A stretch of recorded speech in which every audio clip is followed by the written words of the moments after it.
Hello everyone, welcome to my YouTube channel. आप सभी का स्वागत है हमारे आज के इस वीडियो में। फ्रेंड्स, इस वीडियो में हम लोग बात करेंगे ग्रुप डी एग्ज़ाम के बारे में।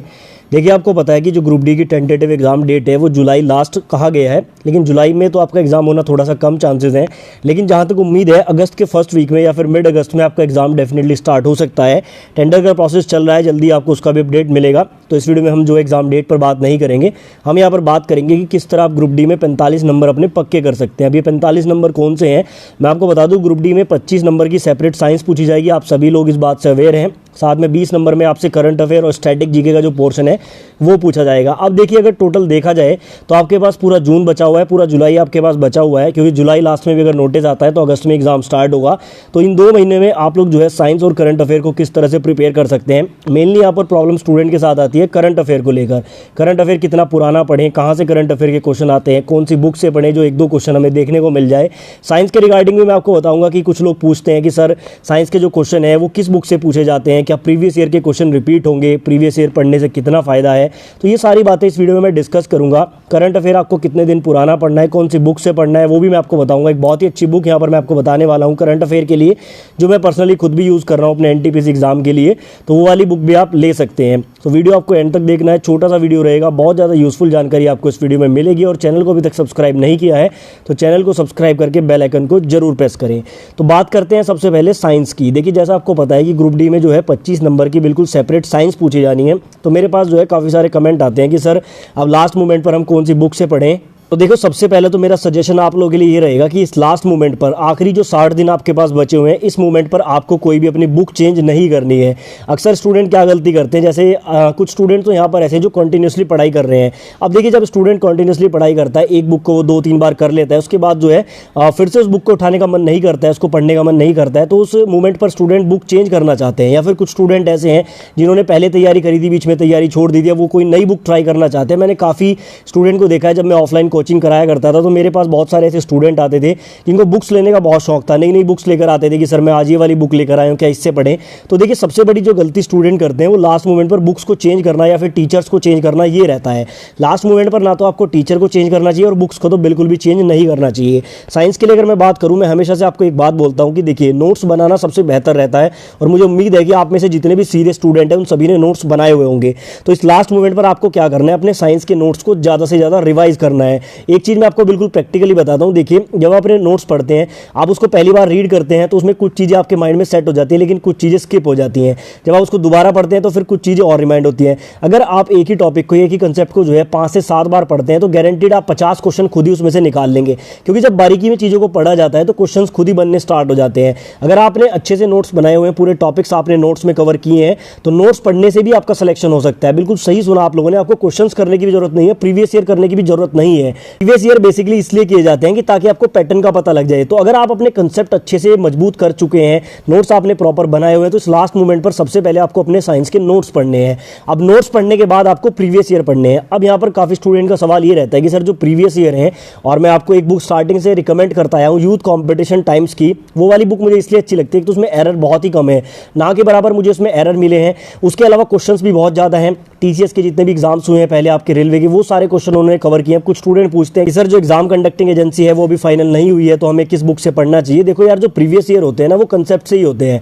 अगर आपने अपने कंसेप्ट को पढ़ा हुआ है, उसके बाद आप प्रीवियस ईयर पढ़ रहे हैं, तो उसमें आपकी प्रिपरेशन हो रही है। अब एग्जाम चाहे कोई भी एग्जाम कंडक्टिंग एजेंसी ले रही है, वो भी क्या करेगी, कंसेप्ट से ही क्वेश्चन को उठाएगी। कई बार स्टूडेंट को ये भी डाउट होता है कि साइंस के क्वेश्चन कहाँ से उठेंगे। देखो, जहाँ तक मुझे लगता है, जो आपकी एग्जाम कंडक्टिंग एजेंसी है या जो आपका पेपर सेट होता है वो एनसीईआरटी बेस्ड होता है। 10th की एनसीईआरटी बेस्ड क्वेश्चन आपके उठते हैं। अब जो यहाँ पर एनसीईआरटी पढ़ रहा है वो बिल्कुल टॉप पर रहेगा। यानी कि देखिए, अगर आपने एनसीईआरटी बहुत अच्छे से पढ़ी है 10th लेवल तक की, तो कोई भी क्वेश्चन उससे बाहर नहीं जाता है, क्योंकि जो एग्जाम बनता है आई थिंक वो आपका एनसीईआरटी बेस्ड ही बनता है। लेकिन अगर आपने एनसीईआरटी नहीं पढ़ी, आपने कोई भी बुक पढ़ी है, तो यहाँ पर इस लास्ट मोमेंट पर आपको सिर्फ वही बुक रिवाइज करनी है, या फिर अगर आपने नोट्स बनाए हैं तो वही नोट्स आपको रिवाइज करने हैं। साथ में प्रीवियस ईयर जरूर कर लेना, क्योंकि प्रीवियस ईयर से क्या होता है कि कई बार क्वेश्चन रिपीट होते हैं, डायरेक्टली नहीं होते तो इनडायरेक्टली हो जाते हैं। कई बार क्वेश्चन को घुमा के पूछ लिया जाता है और कई बार डायरेक्ट क्वेश्चन भी रिपीट हो जाता है। इसलिए प्रीवियस ईयर करने से एक तो आपकी प्रैक्टिस होती है। देखो, अगर आप यूथ कॉम्पिटिशन टाइम्स के प्रीवियस ईयर करेंगे, 8-8,500 8,000 क्वेश्चन उसमें है। देखिए आपने कंसेप्ट को पढ़ा, चाहे किसी भी बुक से पढ़ा, आपने थ्योरी पढ़ी ल्यूशन की बुक से, या जैसे भी आपने अपने कंसेप्ट को क्लियर कर लिया, उसके बाद आपने प्रीवियस ईयर के 8,000 क्वेश्चन कर ली। इससे बाहर आपको कुछ भी करने की आवश्यकता नहीं है, कोई भी क्वेश्चन आपको ट्राई करने की आवश्यकता नहीं है, क्योंकि देखिए 10th लेवल का एग्जाम है, इससे बाहर नहीं जाएगा, ये मोर देन सफिशिएंट है आप लोगों के लिए। तो ये बात होगी साइंस की। अब करंट अफेयर को लेकर बहुत ज़्यादा स्टूडेंट के माइंड में जो है कंफ्यूजन रहता है, करंट अफेयर कहाँ से पढ़े, कितना पढ़े। एक चीज़ तो मैं आपको बिल्कुल क्लियर कर दूँ, अगर पूरे यूट्यूब पर आपको कोई भी ये बात बोलता है कि करंट अफेयर आपको 1 साल का है, 6 महीने का पूछा जाएगा, तो वो गलत बताता है। रेलवे में कभी भी फिक्स नहीं होता है। मैं आपको बताऊं 2018 ग्रुप डी में 3-3, 4-4 साल पुराना भी करंट अफेयर पूछा गया है, तो ये कोई फिक्स नहीं है। अब दूसरा सवाल ये आता है कि सर अगर फिक्स नहीं है तो कितना पढ़े। तो देखो आपको तो अपना 100% देना है, आपको कम से कम 1 या 2 साल का, देखो 1 साल का तो बिल्कुल मजबूत कर लो, जैसे 1 साल पुराना, अभी अगर आपका अगस्त में एग्जाम होता है तो पिछले अगस्त तक का आप जो है बिल्कुल मजबूत कर लो। अगर उसमें ज़्यादा करना चाहते हो तो आप 1.5 साल का कर लो, और भी अच्छा करना चाहते हो तो 2 साल का कर लो। अब करंट अफेयर में भी किस तरह से पढ़ना है, देखो मैंने बहुत सारी वीडियोस बनाई है करंट अफेयर को लेकर भी कि कौन कौन से इंपॉर्टेंट टॉपिक रहते हैं। 10 से 12 इंपॉर्टेंट टॉपिक रहते हैं, जैसे आपके नोबेल प्राइज हैं, ऑस्कर अवार्ड्स हैं, आपके टेनिस टूर्नामेंट्स हैं, ये आपके 10-12 टॉपिक होते हैं। सबसे पहले तो ये 10-12 टॉपिक उठा लो आपके 1 साल पुराने, यानी कि जैसे 2022 में एग्जाम हो रहा है 2022 वाले उठा लो, फिर 2021 वाले उठा लो, वो कर लो। उसके बाद आपको क्या करना है, उसके बाद आपको वन लाइनर करने हैं। 1 साल के करना चाहो 1 साल के कर लो, 2 साल करना चाहो 2 साल कर लो। अब आपको यहाँ पर डाउट रहता है कि सर कौन सी बुक से करें, तो चलिए एक बुक मैं आपको यहाँ पर दिखा देता हूँ। तो देखो वैसे तो मार्केट में बहुत सारी बुक्स अवेलेबल हैं आपकी करंट अफेयर के लिए भी, लेकिन किरण पब्लिकेशन की बुक मैंने आपको पहले भी रिकमेंड की है। किरण पब्लिकेशन बेसिकली क्या करता है, जैसे जैसे आपके आगे दिन जाते हैं तो करंट अफेयर ही पब्लिश करते हैं। अब इन्होंने एक बिल्कुल नया एडिशन पब्लिश किया है करंट अफेयर का। देखिए आपका स्टेट के जितने भी एग्जाम्स है, बैंक, रेलवे, सभी के लिए है। मात्र 100 रुपये की बुक है, उसका कंटेंट मैं आपको अभी दिखाऊंगा तो आपको पता लगेगा। अप्रैल 2021 से लेकर अप्रैल 2022 तक का पूरा करंट अफेयर्स में डिटेल में कवर किया गया है। देखिए यहाँ पर जितने भी आपके टॉपिक्स रहे हैं, जैसे आप यहाँ पर ये देख सकते हैं बैनर में भी, ये आपका जो है विल स्मिथ ने जो है स्टेज पर थप्पड़ मारा था, वो वाला एक बहुत हाईलाइटेड कंटेंट रहा था। उसके अलावा यूक्रेन का युद्ध है जो, वो वाला कंटेंट बहुत ज़्यादा हाईलाइटेड रहा था। तो ये सारे कंटेंट इन्होंने यहाँ पर कवर किए हैं। बेसिकली अप्रैल 2021 से अप्रैल 2022 तक का कंटेंट इसमें कवर हुआ है।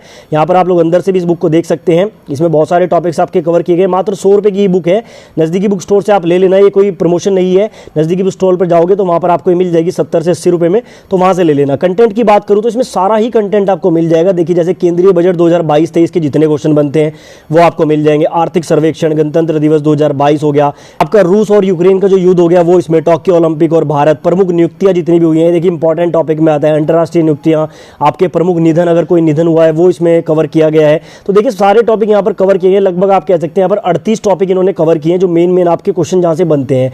ये वाली बुक अगर आप पढ़ते हैं 1 साल का, आपको सारा एक जगह करंट अफेयर मिल रहा है, कोई पीडीएफ नहीं आपको परचेज करना, सारी मिल जाएगी। आपके यहाँ पर प्रैक्टिस सेट भी मिल रहे हैं, 15 प्रैक्टिस सेट भी आपको लास्ट में मिलेंगे एमसीक्यू की फॉर्म में।